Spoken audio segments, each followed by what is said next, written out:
Tony Blair was photographed in a three-in-a-bed romp with two young models this morning.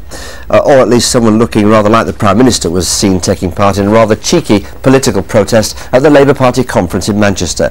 As our political editor Len Tingle reports, the whole thing was staged by a Harrogate hotelier.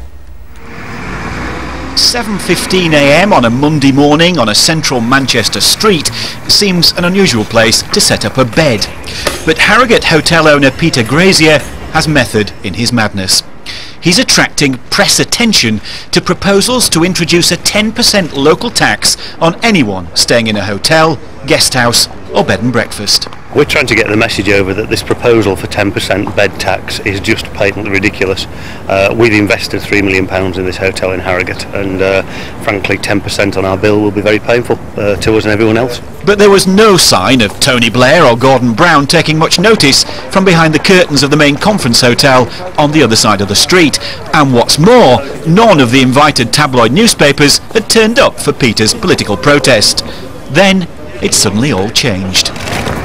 Peter had invited along a couple of the models who regularly take part in the fashion shows held in Harrogate. The tabloid's interest in a political protest suddenly increased. You couldn't both just lean round and give him a kiss on each cheek? I don't think a lot of people know about these taxes that, obviously Gordon Brown wants to be introducing, so I don't really think there's a problem with us standing here. Well, you certainly seem to have attracted as many cameras as Gordon Brown will later on today. Hopefully, if not more. And that's why this is likely to be the picture you'll see over your cornflakes in most of the papers tomorrow morning. As political protests go, this one from Yorkshire has to go down as one of the cheekiest. Len, thanks very much indeed.